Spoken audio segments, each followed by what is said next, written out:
ಅವರೆಗೂ ಕೇಳಿಸ್ಕೊಳ್ಳಿ. ಅಜ್ಜಿ ಇದ್ದರು ನನ್ನ ಜೊತೆ. ಅವರು ನಾವು ಇಬ್ಬರು ಬಂದ್ಬಿಟ್ಟು ಇಲ್ಲಿಗೆ ಬಂದ್ವಿ, ಇಲ್ಲಿಗೆ ಶಾಂತಿವನಕ್ಕೆ ಬಂದ್ವಿ. ಶಾಂತಿವನದಲ್ಲಿ ಬರುವಾಗ ನಾವು ಒಂದು 3-3:15 ಆಗಿರ್ಬೋದು. ಬಹುಶಃ ಟೈಮ್ ನೋಡಿಲ್ಲ ನಾವು ಅವತ್ತು. ನಮ್ಮ ಒಂದು ಇದ್ರ ಪ್ರಕಾರ 3-3:30 ಒಳಗಿತ್ತು. ಆವಾಗ ನಾವು ಅಲ್ಲಿ ಎಂಟ್ರೆನ್ಸಲ್ಲಿ ಹೋಗ್ಬೇಕಂದ್ರೆ ಯಾರೂ ಕಾಣಿಸಿಲ್ಲ ನಮಗೆ.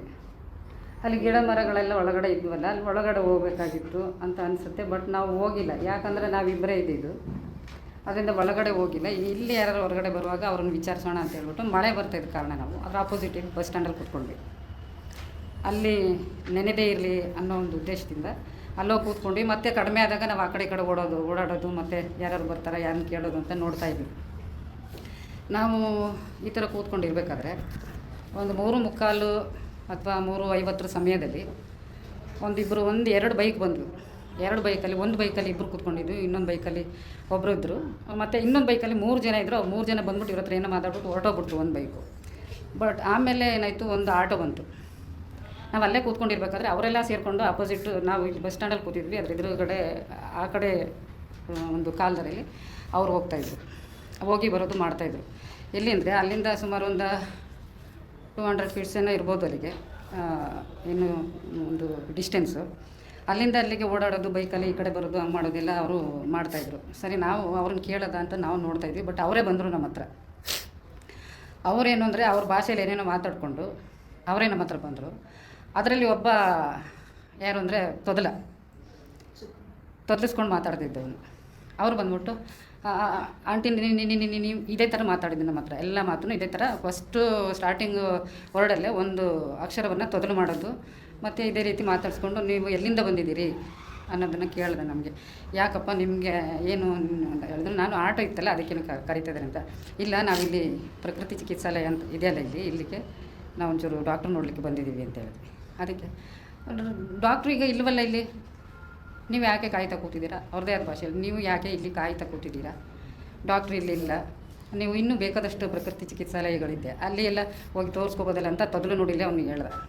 ಆವಾಗ ನಾವು ಆಯಿತು ನೋಡೋಣ ಬಿಡಿ ಅಂತ ಹೇಳ್ಬಿಟ್ಟು ನಾವು ಅಲ್ಲೇ ಇದ್ವಿ. ಆಮೇಲೆ ಸರಿ, ಇವರು ಇನ್ನೊಂದು ಕಾರ್ನರಲ್ಲಿ ಹೋಗಿ, ಕಾರ್ನರ್ ಅಂದರೆ ಅಲ್ಲಿ ಒಂಚೂರು ಕ್ರಾಸ್ ಇರುತ್ತೆ ರೋಡು, ಅಲ್ಲಿ ಹೋಗಿ ನಿಂತ್ಕೊಂಡ್ರು. ಮತ್ತು ಯಾರಿಗೋ ಕಾಲ್ ಮಾಡಿದ್ರು, ಮತ್ತು ಹೋಗೋದು. ಇವರು 2 ವೀಲರಲ್ಲಿ ಬಂದಿದ್ದೆ ಇಬ್ಬರು ಮಾತ್ರ ಅಲ್ಲೇ ನಿಂತ್ಕೊಂಡಿದ್ರು. ಅವನಿಗೆ ಸ್ವಲ್ಪ ಮುಖ ದಪ್ಪ ಇತ್ತು. ಇನ್ನೊಬ್ಬ ಬಂದು ನಾರ್ಮಲ್ ಮನುಷ್ಯ, ಅವನು ಇದಿರಲಿಲ್ಲ, ಒಂದು ಏನೋ 5.5 ಅಡಿ ಅಷ್ಟು ಎತ್ತರ ಇದ್ದರು ಎಲ್ಲರೂ. ಈ ಒಬ್ಬ ಕುಳ್ಳ ಇದ್ದ, ನಮ್ಮನ್ನು ಮಾತಾಡಿಸಿದವನು ಸ್ವಲ್ಪ. ಆಮೇಲೆ ಬಂದ್ಬಿಟ್ಟು ಇವರಿಗೇನು ರೆಸ್ಪಾನ್ಸ್ ಮಾಡಲಿಲ್ಲಲ್ಲ ಈ ಅಪ್ಪನಿಗೆ. ಮತ್ತು ಅವರಿಬ್ಬರು ಬಂದರು, ಇಬ್ಬರು ಬಂದಿದ್ರಲ್ಲ ಒಂದು ಬೈಕಲ್ಲಿ, ಅವರಿಬ್ಬರು ಬಂದರು. ಅವರು ಬಂದ್ಬಿಟ್ಟು, ಆಂಟಿ ನೀವು ಹೋಗ್ಬಿಡಿ, ಇಲ್ಲಿ ಕೂತ್ಕೋಬಾರ್ದು, ಯಾರು ಜನ ಇಲ್ಲ, ಇಲ್ಲೆಲ್ಲ ಬರಲ್ಲ, ಲೇಡೀಸೇ ಇದ್ದೀರಿ ಇಬ್ಬರು, ಯಾಕೆ ಇಲ್ಲಿ ಕೂತಿದ್ದೀರಾ, ಹೊರಟೋಗ್ಬಿಡಿ ಇಬ್ಬರು. ಆಯಿತು ಹೋಗ್ತೀವಿ ಬಿಡಿ ನಾವು ಅಂತೇಳಿ ಹೇಳಿದ್ವಿ. ಸರಿ ಅಂದ್ಬಿಟ್ಟು ಆಮೇಲೆ ಇವನೇನು ಮಾಡ್ದೆ, ಈ ತೊದಲ ಇದ್ನಲ್ಲ ಅವನು ಬಂದ್ಬಿಟ್ಟು ಏನು ಮಾಡ್ದೆ, ಒಂದು ಕಾಲ್ ಮಾಡ್ತಾಯಿದ್ದೆ, ಅದನ್ನು ಮಾಡ್ತಿದ್ದೆ ನಾನು. ಕಾಲ್ ಮಾಡಿಬಿಟ್ಟು ಅವ್ರ ಭಾಷೆಯಲ್ಲಿ ನಿಚ್ಚು ಇಲ್ಲಿ ಯಾರೋ ಒಂದಿಬ್ಬರು ಲೇಡೀಸ್ ಇದ್ದಾರೆ, ಅವ್ರ ಭಾಷೆಯಲ್ಲಿ ಹೇಳಿದೆ. ಆದರೆ ಲೇಡೀಸು ಅಂತ ಹೇಳಿದಾಗ ನಮ್ಮನ್ನೇ ಅಂತ ನಮ್ಗೆ ಅಂಡರ್ಸ್ಟ್ಯಾಂಡ್ ಆಯಿತು. ಬಟ್ ಇದ್ದಾರೆ, ಇವ್ರು ಹೋಗ್ತಾ ಇಲ್ಲ, ಇಲ್ಲೇ ಇದ್ದಾರೆ ಅಂತ ಅವ್ರಿಗೆ ಯಾರಿಗೂ ಕಾಲ್ ಮಾಡಿದ್ರು. ಸರಿ ಅಂದ್ಬಿಟ್ಟು ನಾವೇನು ಮಾಡಿದ್ವಿ, ಇವ್ರು ಯಾಕೋ ನಮ್ಮನ್ನು ಬಲವಂತವಾಗಿ ಹೋಗಿ ಅಂತ ಇದ್ದಾರೆ, ಏನೋ ಗೊತ್ತಿಲ್ಲ ನಡಿಗೆ. ಆಮೇಲೆ ಅವನೇನು ಹೇಳ್ದ, ಆಟೋದಲ್ಲಿ ಬಿಟ್ಕೊಡ್ಲಾ ನಾವು ನಿಮ್ಮನ್ನ ಅಂತ ಕೇಳಿದ್ರು. ಇಲ್ಲಪ್ಪ, ನಾವಿಲ್ಲಿ ಡಾಕ್ಟ್ರ್ ನೋಡ್ಬೇಕಂತ ಬಂದಿದ್ದೀವಿ, ನಾವು ಹೋಗ್ತೀವಿ, ನಮ್ಗೆ ಗೊತ್ತಿದೆ, ನಾವು ಬಂದವರೆಲ್ಲ ಹೋಗ್ತೀವಿ. ಆದರೂ ಇಲ್ಲ ನಡೀರಿ, ನಾವು ಬಿಟ್ಕೊಡ್ತೀವಿ, ನಿಮ್ಮದು ದುಡ್ಡೇನು ಕೊಡಬೇಡಿ ಅಂತೆಲ್ಲ ಹೇಳಿದ್ರು. ಬಟ್ ಇವ್ರು ದುಡ್ಡು ಕೊಡಬೇಡಿ ಅಂತ ಹೇಳಿದಾಗ ನಮಗೆ ಸ್ವಲ್ಪ ಡೌಟ್ ಬಂತು. ನಾವೇನು ಇವ್ರಿಗೆ ಪರಿಚಯ ಇದ್ದವರೆಲ್ಲ ಅಂಥದ್ದಿಲ್ಲ, ಇವ್ರು ಯಾಕೆ ದುಡ್ಡು ಕೊಡಬೇಡಿ ಅಂತ ಹೇಳ್ತಾರೆ ಅಂತ ಹೇಳ್ಬಿಟ್ಟು ನಾವೇನು ಮಾಡಿದ್ವಿ. ಸರಿ ಅಂದ್ಬಿಟ್ಟು ಹಿಂಗೆಲ್ಲ ಹೇಳ್ಬಿಟ್ಟು ನಾವು ಹೋಗ್ಲಿಲ್ಲ ಅಂತೇಳಿ ಅವ್ರವ್ರು ಮಾತಾಡಿಕೊಂಡು ಆಮೇಲೆ ಮತ್ತೆ ಇನ್ನೊಬ್ರು ಕಾಲ್ ಮಾಡಿದ್ರು. ಅದೇ ಅವ್ರಿಗೇನೆ ನಿಚ್ಚು ಅಂತ ಹೇಳ್ಬಿಟ್ಟು ಅವ್ರು ಮಾತಾಡ್ತಿದ್ರು. ಇದನ್ನು ನಾನು ಮರ್ತಿದ್ದೆ. ಆಮೇಲೆ ನನಗೆ ಫ್ಲಾಶ್ ಆಯಿತು. ಆಮೇಲೆ ಅವರು ಅಲ್ಲಿಂದ ಏನು ರಿಪ್ಲೈ ಬಂತೋ ಗೊತ್ತಿಲ್ಲ, ಇವರೆಲ್ಲ ಸ್ಪ್ರೆಡ್ ಆದರು, ಆ ಕಡೆ ಈ ಕಡೆ ಹೊರಟೋಗಿ ಏನು ಮಾಡಿದ್ರು ಅಂದರೆ, ಅಲ್ಲಿ ಒಂದು ಸುಮಾರು ಅದೇ ಇಲ್ಲಿಂದ ನಾವು ಗೇಟಿಂದ ಇಲ್ಲಿವರೆಗೆ ಬಂದ್ವಲ್ಲ, ಮೇಯ್ನ್ ಗೇಟಿಂದ ಇಲ್ಲಿವರೆಗೆ ಬಂದ್ವಲ್ಲ, ಅಲ್ಲಿಂದ ಸ್ವಲ್ಪ ಇನ್ನೊಂದು ಚೂರು ಮುಂದೆ ಅನಿಸುತ್ತೆ, ಅಲ್ಲಿ ಹೋಗಿ ವೆಯ್ಟ್ ಮಾಡ್ತಿದ್ರು ಅಲ್ಲಿ. ಆಮೇಲೆ ಅದಕ್ಕಿಂತ ಮುಂಚೆನೇ ಇವ್ರು ಹೋಗುವಾಗ ಇನ್ನೊಬ್ಬ ವ್ಯಕ್ತಿ ಅಲ್ಲಿಗೆ ಸೇರಿಕೊಂಡ. ಅವನು ಅಂದರೆ ಅಲ್ಲೇ ಇದ್ದ ಮೋಸ್ಟ್ಲಿ ಅವನು ಅಂತ ಅನಿಸುತ್ತೆ, ಅಂದರೆ ಕುಳ್ಳಿಗೆ ದಪ್ಪಗೆ ಒಂದು ವ್ಯಕ್ತಿ ಇದ್ದವನು, ಅವನು ಲುಂಗಿ ಹಾಕ್ಕೊಂಡಿದ್ದು. ಸರಿ, ಇವರೆಲ್ಲ ಯಾಕೋ ನಾನು ಆ ಕಡೆ ಎಲ್ಲ ನೋಡಿದೆ. ಆಟೋನ ಹೋಗಿ ಅಲ್ಲಿ ನಿಂತ್ಕೊಂತು, ಆಟೋ ಹೋಗಿ ಅಲ್ಲಿ ನಿಂತ್ಕೊಂಡು ಮತ್ತೆ ಮುಂದಕ್ಕೆ ಹೋಗ್ತು, ಮತ್ತು 2 ಬೈಕ್ಗಳು ಅಲ್ಲೇ ನಿಂತ್ಕೊಂಡು. ಬಟ್ ಇವರೆಲ್ಲರೂ ಅಲ್ಲಿ ಸೇರಿಕೊಂಡಾಗ ನಾವೇನು ಮಾಡಿದ್ವಿ, ನಮ್ಮ ಅಜ್ಜಿ ಇದ್ರಲ್ಲ ಅವ್ರಿಗೊಂದು ನೇಚರ್ ಕಾಲ್ ಬಂತಂತ ಹೇಳ್ಬಿಟ್ಟು ಒಂದು ಸೈಡಲ್ಲಿ ಮರ ಇತ್ತು ಅಲ್ಲಿ. ಆ ಮರದ ಹತ್ರ ಹೋಗೋಣ ಅಂತ ಹೇಳಿದ್ರು. ಅವರಲ್ಲಿ ಕೂತ್ಕೊಂಡ್ರು. ಅಲ್ಲಿ ಹೋದಾಗ ನಾನು ನಿಂತ್ಕೊಂಡಾಗ ಜೋರಾಗಿ ಕರ್ಕಶವಾಗಿ ಕೂಗುವಂಥ ಸೌಂಡ್ ಬಂತು ನನಗೆ. ಆ ಸೌಂಡ್ ಬಂದಾಗ ಮರದ ಕಡೆ ಈ ಕಡೆ ತಿರುಗಿ ನೋಡಿದಾಗ ಅಲ್ಲಿ ಒಂದು ಕಾರ್ ಬಂತು, ಬೂದು ಬಣ್ಣದ ಕಾರ್ ಬಂತು, ದೊಡ್ಡ ಕಾರು, ಒಳ್ಳೆ ಕಾರು. ಅಲ್ಲಿ ಬಂದಾಗ ಅಲ್ಲಿ ಒಂದು ಅಂದರೆ ಅದಕ್ಕಿಂತ ಮುಂಚೆನೇ ಏನಾಯಿತು ಅಂದರೆ, ನಾವಿಲ್ಲಿ ಬಂದಾಗ ಇವರು ಬರೋಕ್ಕೆ ಮುಂಚೆನೇ ಇವರು ನಮ್ಮನ್ನು ಮಾತಾಡಿಸಿ ಅಲ್ಲಿಗೆ ಹೋದ್ಮೇಲೆ ಹುಡುಗಿ ಛತ್ರಿ ಹಿಡ್ಕೊಂಡು ಹೋಗಿ, ಒಂದು ಹುಡುಗಿ ಛತ್ರಿ ಹಿಡ್ಕೊಂಡು ಹೋಗಿತ್ತು. ಆ ಹುಡುಗಿನ ನಾವು ನೋಡಿದ್ವಿ. ನಾನು ನೋಡಿದೆ ಏನಕ್ಕೆ ಅಂದರೆ, ಆ ಹುಡುಗಿ ನನ್ನ ಸೋದರತೆ ಮಗಳ ಥರ ಇದ್ಲು ಹುಡುಗಿ. ನೋಡಿ ಕೆಂಚಮ್ಮ, ಅವರು ನಮ್ಮ ಜ್ಯೋತಿ ಥರ ಇದಳಲ್ವ ಹುಡುಗಿ, ನಾನು ಹಂಗೆ ಅನ್ಕೊಬಿಟ್ಟೆ ಅಂತ ಅಂದ್ಬಿಟ್ಟು ಅವ್ರ ಹತ್ರನೂ ಕೂಡ ನಾನು ಹೇಳಿದೆ. ಆವಾಗ ಒಂದೆರಡು ಸೆಕೆಂಡ್ ಆ ಹುಡುಗಿನೇ ನೋಡಿದೆ, ಚೆನ್ನಾಗಿದ್ಲು ಹುಡುಗಿ ಅಂತ ಅಬ್ಸರ್ವ್ ಮಾಡಿದೆ. ಆಮೇಲೆ ಸರಿ ಇವರೆಲ್ಲ ಹೋದರು. ಅಂದರೆ ಅವ್ರು ಮುಂಚೆನೇ ಹೊರಟೋಗ್ಬಿಟ್ರು. ಇವಳು ಬರ್ತಾ ಇದ್ದಾಳೇನೋ ಮೆಸೇಜ್ ಬಂತೇನೋ, ಅವ್ರು ಅಲ್ಲಿಗೆ ಆ ಕಡೆ ಹೊರಟೋಗ್ಬಿಟ್ರು, ಇಲ್ಲಿ ಬಿಟ್ಟು, ಈ ಜಾಗ ಬಿಟ್ಟು. ಸರಿ ನಾವು ಈಗ ಈ ಕಡೆ ಹೋದ್ವಲ್ಲ ಮರದ ಹತ್ರ, ಆಮೇಲೆ ಹೋಗಿದ್ದು. ನಾವು ಹೋದಾಗ ಒಂದು ಸೌಂಡು ಜೋರಾಗಿ ಅಪ್ಪ ಅಮ್ಮ ಅಂತಲೇ ಏನೋ ಒಂದು ಸೌಂಡ್ ಬಂತು. ಬರುವಾಗ ನಾನು ಹಿಂಗೆ ತಿರುಗಿ ನೋಡಿದೆ, ಇಲ್ಲಿ ಹೋಗಿದ್ದು ಹುಡುಗಿನೇ ಅಲ್ಲಿ ಇನ್ನು ಬಲ ಹುಡುಗಿ ಈ ಥರ ಜಡಿಮುಡಿ ಆಡ್ತಾ ಇದ್ದಾಳೆ. ಬಟ್ ಅವರು ಎಳಿತಾ ಇದ್ದಾರೆ. ಆಮೇಲಿಂದ ಹುಡುಗಿ ಛತ್ರಿ ಕೆಳಗಡೆ ಬೀಳ್ತು, ಮತ್ತು ಒಂದು ಖರ್ಚಿಪೋ ಏನಕ್ಕೆ ಬೀಳ್ತು, ಈ ಹುಡುಗಿ ಕಡೆಯಿಂದ ಬೀಳ್ತು, ಅವ್ರ ಕೈಲೇ ಇತ್ತು, ಅದು ಗೊತ್ತಿಲ್ಲ. ಆಮೇಲೆ ಹುಡುಗಿ ಕೈನ ಹಿಂದಗಡೆ ತಿರುಗೋದ್ರು. ಅದಾದಮೇಲೆ ಏನೋ ಗೊತ್ತಿಲ್ಲ, ಬಾಯಿ ಮುಚ್ಚಿದ್ರೋ ಏನು ಮುಚ್ಚಿದ್ರೋ ಗೊತ್ತಿಲ್ಲ, ಸೌಂಡ್ ಬರಲಿಲ್ಲ. ಬಟ್ ನಾನು ಆ ಕಡೆ ಓಡ್ತಾ ಇದ್ದೆ. ಇನ್ನೊಂದು ಅಷ್ಟು ದೂರ ಹೋಗಬೇಕು. ಅಷ್ಟರಲ್ಲಿ ಹುಡುಗಿನ ಕಾರೊಳಗೆ ದಬ್ಬಿದ್ರೆ ಆಟೋಳಿಗೆ ದಬ್ಬಿದ್ರು ಗೊತ್ತಿಲ್ಲ. ಆದರೆ ಆ ಕಾರು ಫಸ್ಟ್ ಹೋಯಿತು, ಆಮೇಲೆ ಕಾರಿಂದ ಆಟೋ ಹೋಯಿತು, ಪಾಸಾಗ್ಬಿಟ್ಟಾಗ ಇನ್ನೊಬ್ಬ ಅಲ್ಲಿ ಇದ್ದ, ಅವನು ಅದೇ ತಪ್ಪಿಗೆ ಕುಳ್ಳಿಗೆ ಇದ್ನಲ್ಲ ವ್ಯಕ್ತಿ, ಅವನನ್ನು ಕೇಳಿದೆ ನಾನು, ಏನು ಈ ಥರ ಎಲ್ಲ. ಅವನು ಈ ಕಡೆ ಏನು ನಾವು ಬಂದುಬಿಡ್ತೀವಿ ಅನ್ನೋ ಒಂದು ಉದ್ದೇಶದಿಂದ ಅವನಲ್ಲಿ ವೆಯ್ಟ್ ಮಾಡ್ತಿದ್ದಾನೆ. ಅವ್ರು ಹೊರಟೋದ್ಮೇಲೆ ಇವನು ಬಂದ್ಬಿಟ್ಟು ನಮ್ಮನ್ನು ಕೇಳ್ದೆ. ಇವನು ಬರ್ತಾ ಇದ್ದ, ನಾನು ಅವನನ್ನು ಕೇಳಿದೆ, ಅಲ್ಲ ಹುಡುಗಿ ಯಾಕೆ ಹಂಗೆ ಆ ಥರ ಕಿರ್ಚ್ಕೊಂತು, ಮತ್ತು ಅವರೆಲ್ಲ ಸೇರಿಕೊಂಡು ಈ ಥರ ಮಾಡಿದ್ರು, ಹುಡುಗಿಗೆ ಯಾವ ಕಡೆ ಹೋಯ್ತು, ಎಲ್ಲೂ ಹೋಯ್ತು, ಏನಾಯಿತು ಅಂತ ನಾವು ಕೇಳಿದ್ವಿ. ಇಲ್ಲ, ಅದು ಅವ್ರ ಮನೆಯಿಂದ ಏನೋ ಬೇಜಾರಲ್ಲಿ ಬಂದಿತ್ತು, ಅದಕ್ಕೆ ಅವರು ಆ ಮನೆಯವರು ಬಂದು ಕರ್ಕೊಂಡು ಹೋಗೋಕೆ ಯಾಕೆ ಇಷ್ಟೊಂದೆಲ್ಲ ಏನು ಮಾಡಿದ್ರು, ಮತ್ತು ಜೋರಾಗಿ ಕಿರ್ಚ್ಕೊಂಡವಳು. ಬೇಜಾರಿಂದನೇ ಬಂದರೆ ಅವ್ರ ಮನೆಯವರೇ ಬಂದಿರೋರು ಆಗಿದ್ರೆ ಕಿರ್ಚ್ಕೊಳ್ಳೋ ಅವಶ್ಯಕತೆ ಇಲ್ಲ ಅಂತ ಕೇಳಿದಾಗ, ನಿಮಗೆ ಯಾಕೆ ಬೇಕು ಅದು, ನೀವು ಯಾವ ಊರು, ನೀವು ಎಲ್ಲಿಂದ ಬಂದ್ರಿ, ನೀವು ಸುಮ್ಮನೆ ಹೋಗಿ, ನಿಮಗೆ ಯಾಕೆ ಬೇಕದಿಲ್ಲ ಅಂತ ಆಯಪ್ಪ ಹೇಳ್ದೆ, ಕುಳ್ಳಗಿದವನು. ಸರಿ ನಾವು ಹಂಗೆ ಹೇಳ್ಬಿಟ್ಟು ಸ್ವಲ್ಪ ಹೊತ್ತಲ್ಲೇ ನಿಂತಿದ್ದೀವಿ, ಒಂದೆರಡು ಸೆಕೆಂಡ್ ಆ ಕಡೆನೇ ನೋಡ್ತಾ, ಆ ಕಡೆ ನೀವು ಹೋಗಿ ಈಗ ಅಂತ ಅವನು ಹೇಳ್ದೆ. ಸರಿ ಅಂದ್ಬಿಟ್ಟು ನಾವು ಆ ಕಡೆಯಿಂದ ನಡ್ಕೊಂಡು ಬಂದು ಮುಂದೆ ಬಂದು, ನಾವು ಸುಮ್ಮನೆ ವ್ಯರ್ಥ ಆಯ್ತಲ್ಲ ಇಲ್ಲಿ ಬಂದಿದ್ದು, ವೇಸ್ಟ್ ಆಯಿತು ಅಂತ ತಿಳ್ಕೊಂಡು ಮತ್ತು ನಾವು ಅಲ್ಲಿಂದ ಬಂದು ಬಸ್ ಹತ್ಕೊಂಡು ಸುಬ್ರಹ್ಮಣ್ಯ ಹೋಗ್ಬಿಟ್ಟು ಅಲ್ಲಿ ದೇವ್ರ ದರ್ಶನ ಮಾಡಿಕೊಂಡು ಮತ್ತು ನಾವು ವಾಪಸ್ ಬಂದ್ವಿ. ನೈಟು ಅಂದರೆ ಅದ್ರ ನಾಳೆ ಬೆಳಗ್ಗೆ ನಾವು ಬಂದ್ವಿ.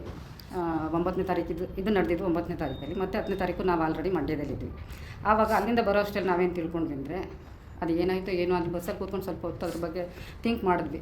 ಆದರೆ ಆಮೇಲೆ ನಮ್ಗೆ ಅನ್ನಿಸ್ತು, ಏನೋ ಅಲ್ಲಿ ವಿಚಾರ ಏನೋ ನಮ್ಗೆ ಗೊತ್ತಿಲ್ಲ, ನಾವೇನು ಯಾರಿಗೆ ಹಂಗೂ ನಾವು ಏನಾರು ಆಗಿದೆ ಹಂಗೆ ಅಂದರೆ ಪೊಲೀಸ್ ಸ್ಟೇಷನ್ಗೆ ಹೋಗಿ ಹೇಳ್ಬೋದಾಗಿತ್ತು ಅಂತ ನಾವು ಮಾತಾಡ್ಕೊಂಡ್ವಿ. ಅಯ್ಯೋ ಅವ್ರ ಅಜ್ಜಿ ಅಯ್ಯೋ ಮೇಡಮ್ ನೀವು ಯಾಕೆ ಅಲ್ಲೆಲ್ಲ ತಲೆ ಕೆಡಿಸ್ಕೊತೀರಿ, ಅಲ್ಲಿ ಏನಾಯಿತು ನಡ್ದು ನಮ್ಮ ಕಡೆಗೆ ನಾವು ಹೋಗುವ ಅಂತ ಇವ್ರು ಹೇಳಿದ್ರು. ಸರಿ ಅಂದ್ಬಿಟ್ಟು ನಾವು ಬಂದುಬಿಟ್ಟಾಗ ನಾನು ಅದು ಅಲ್ಲಿಗೆ ಒಂದು 2-3 ದಿವಸ ಬಂದು ಇವ್ರ ಅಕ್ಕ ಇವ್ರ ಹತ್ರ ಎಲ್ಲ ಹೇಳ್ಕೊಂಡೆ ನಾನು, ಈ ಥರ ಆಯಿತು ಅಲ್ಲಿ ಧರ್ಮಸ್ಥಳ ಅಂತ ಹೋದಾಗ ಒಂದು ಮಗುನ ಹುಷಾರು, ಹೆಣ್ಮಕ್ಳನ್ನೆಲ್ಲರೂ ಕಿಡ್ನಾಪ್ ಮಾಡ್ಕೊಂಡು ಹೋಗ್ತಾರೆ ಹಾಗೆ ಹೇಗೆ ಅಂತ. ಯಾಕೆಂದರೆ ಇವರ ಅಣ್ಣನ ಮಕ್ಕಳೆಲ್ಲರೂ ಹೆಣ್ಮಕ್ಳಿದ್ರು, ಅದಕ್ಕೆ ನಾನು ಅವ್ರ ಹತ್ರ ಎಲ್ಲ ಮಾತಾಡಿದೆ. ಆಮೇಲೆ ಒಂದು 5-6 ದಿವಸ ಆದಮೇಲೆ ಅದನ್ನು ಬಿಟ್ಟಾಕ್ತೆ ನಾನು, ಅದ್ರ ಗೋಜಿಗೆ ಹೋಗಲಿಲ್ಲ, ತಲೆಯಿಂದ ತೆಗೆದಾಕ್ಬಿಟ್ಟು ಸುಮ್ಮನೆ ನಮ್ಮ ದಿವಸಕ್ಕೆ ನಾವಿದ್ವಿ. ಆಮೇಲೆ 2023ರಲ್ಲಿ ನಾವು ಇದು ಅಂದರೆ ನಮಗೆ ಆವಾಗ ಸ್ಕ್ರೀನ್ ಟಚ್ ಮೊಬೈಲ್ ಇರಲಿಲ್ಲ. ಆಮೇಲೆ ಇದು ಟಿ ವಿ ಅಂತೂ ನಮ್ಮ ಮನೇಲಿ ಇಲ್ಲವೇ ಇಲ್ಲ. ಹಾಗಾಗಿ ನನಗೆ ವಿಚಾರಗಳು ಏನು ಇದು ಎಲ್ಲೂ ಬೆಳಕಿಗೆ ಬರಲಿಲ್ಲ. ಮೋಸ್ಟ್ಲಿ ಇವ್ರು ಏನಾರು ಅನೌನ್ಸ್ ಮಾಡಿ ಎಲ್ಲ ಟಿ ವಿ ಚಾನಲ್ಗಳಲ್ಲಿ ಕೊಟ್ಟಿದ್ದರೆ ನಾನು ಯಾರಿಗೂ ಯಾರ ಮಾತನ್ನು ಯಾವತ್ತೂ ಕೇಳಿಸೋಳಲ್ಲ. ಮೋಸ್ಟ್ಲಿ ನಾನು ಆಗಲೇ ಬಂದು ಧರ್ಮಸ್ಥಳಕ್ಕೆ ನಾನು ವರದಿ ಒಪ್ಪಿಸ್ತಿದ್ದೋ ಏನೋ ಗೊತ್ತಿಲ್ಲ.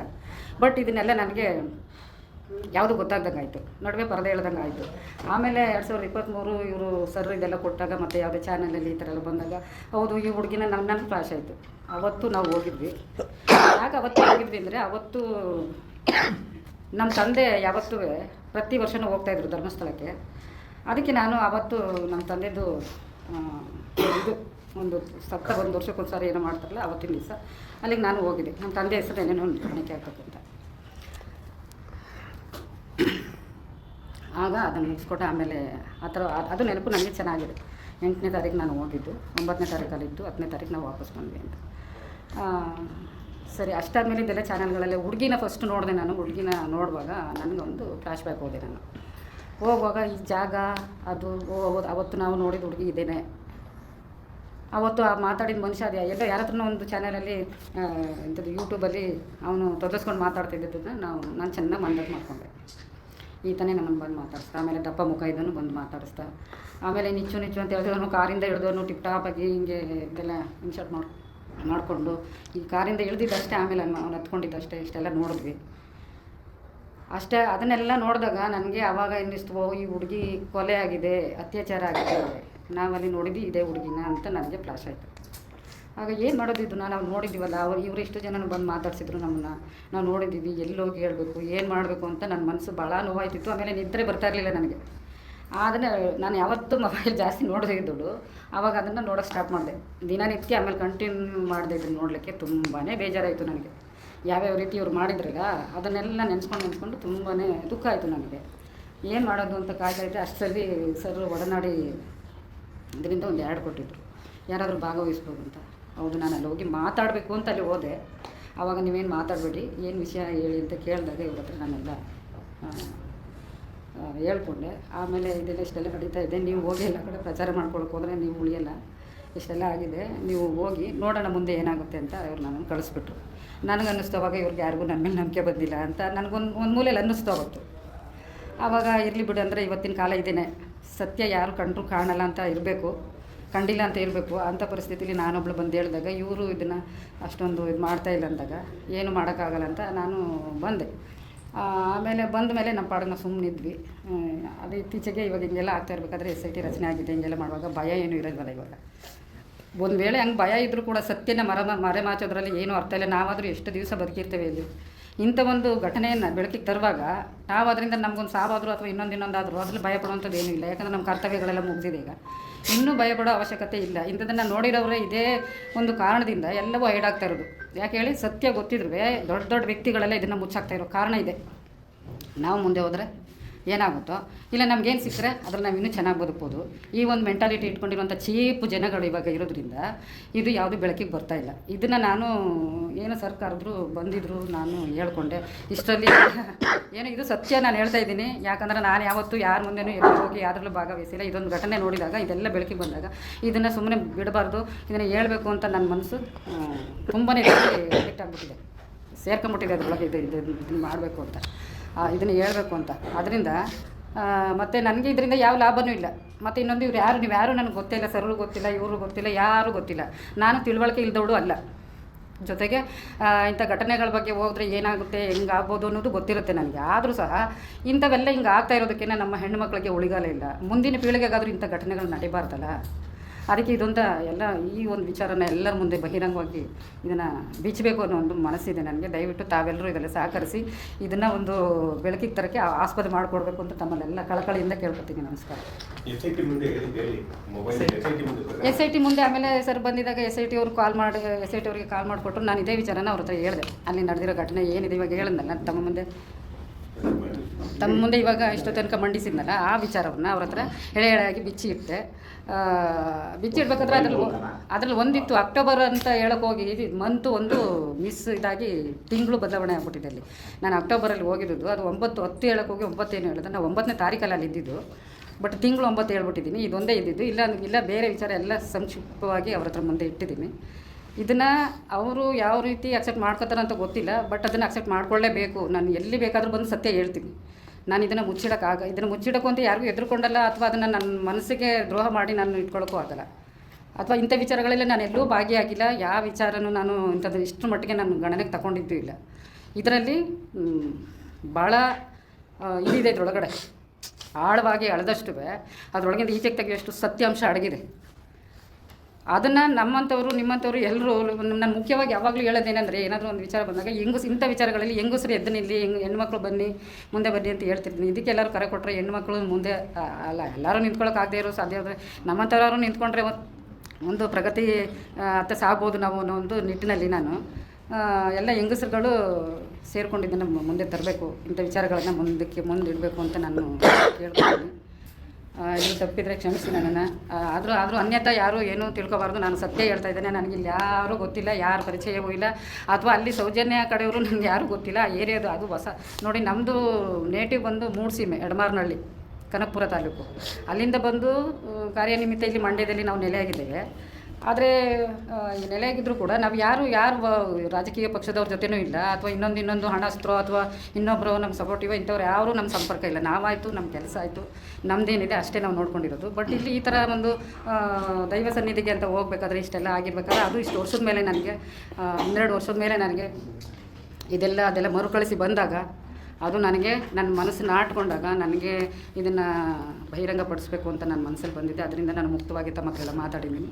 ದಯಮಾಡಿ ಇದನ್ನೆಲ್ಲ ನೋಡಿ, ಇದು ಸತ್ಯವಾಗಿದೆ, ಇದ್ರ ಬಗ್ಗೆ ಒಂಚೂರು ಎಲ್ಲರೂ ಕಾಳಜಿ ವಹಿಸಬೇಕು ಅಂತ ಕೇಳ್ಕೊತೀನಿ. ಮೇಡಮ್, ವಿಕಲ ಮತ್ತೆ ವ್ಯಕ್ತಿಗಳು ವ್ಯಕ್ತಿಗಳನ್ನ ಐಡೆಂಟಿಫೈ ಮಾಡ್ತೀರಾ? ಮಾಡ್ತೀನಿ ಸರ್. ಅದು ಇವಾಗ ಸ್ವಲ್ಪ ಏಜ್ ಆಗಿರುತ್ತೆ, ಬಟ್ ಅವರು ಅವನು ಬಂದು ಮುಖಚರ್ಯಗಳನ್ನ ಈಗಾಗಲೇ ಅವರು ಮಾಧ್ಯಮಗಳಲ್ಲಿ ಎಲ್ಲ ನಡೆಯುವಾಗ ಮಾತಾಡಿರ್ತಕ್ಕಂಥ ನೋಡಿದ್ರಿ ಅಂತ ಹೇಳಿದ್ರು. ಅದು ಸರ್ ಒಂದೇ ಸಾರಿ ನೋಡಿರೋದು ಅವ್ರನ್ನ ನಾನು. ಅದು ಇವಾಗ ಅವ್ರು ನೋಡಿರೋದು ಅಂದರೆ ಅವಾಗಿಂದಕ್ಕೂ ಇವಾಗಿಂದಕ್ಕೂ ಭಾಳ ಇದು ವ್ಯತ್ಯಾಸ ಇದೆ. ಇಲ್ಲ, ಭಾಷೆ ಒಂದೇ ಇದೆ, ಭಾಷೆ ವಾಯ್ಸ್ ಕರೆಕ್ಟಾಗಿದೆ. ಅದು ಅದನ್ನ SIT ಅಧಿಕಾರಿಗಳಿಗೆ ಹೇಳಿದ್ದೀರಾ ಮೇಡಮ್? ಹಾಂ, ಹೌದು ಸರ್, ಹೇಳಿದ್ದೀನಿ. ಈ ತರ ಐಡೆಂಟಿಫೈ ಮಾಡ್ತೀನಿ, ಹೇಳಿದ್ದೀನಿ, ಮಾತಾಡ್ತಿದ್ದನ್ನ ನಾನು ಕಂಡಿದ್ದೀನಿ. ಹೇಳಿದ್ದೀನಿ ಸರ್. ಯಾಕೆಂದ್ರೆ ಅದು ಪ್ರಮುಖ ಸಾಕ್ಷಿ ಆಗುತ್ತೆ. ಹಾಂ, ಅವರು ಅದೇ ಹೇಳಿದ್ರು. SIT ಮೇಡಮ್ ಮಾತಾಡಿದ್ದು, ಅವರು ಅದೇ ಹೇಳಿದ್ರು. ಇಲ್ಲ ಸರ್, ಅವ್ರು ಎಕ್ಸ್ಪೈರ್ಡ್ ಆದರು. ಫೋಟೋ ಇದೆ ಅವ್ರ. ಧೈರ್ಯಕ್ಕೆ ನಿಜಕ್ಕೂ ನಾವು ಮೆಚ್ಚಬೇಕು.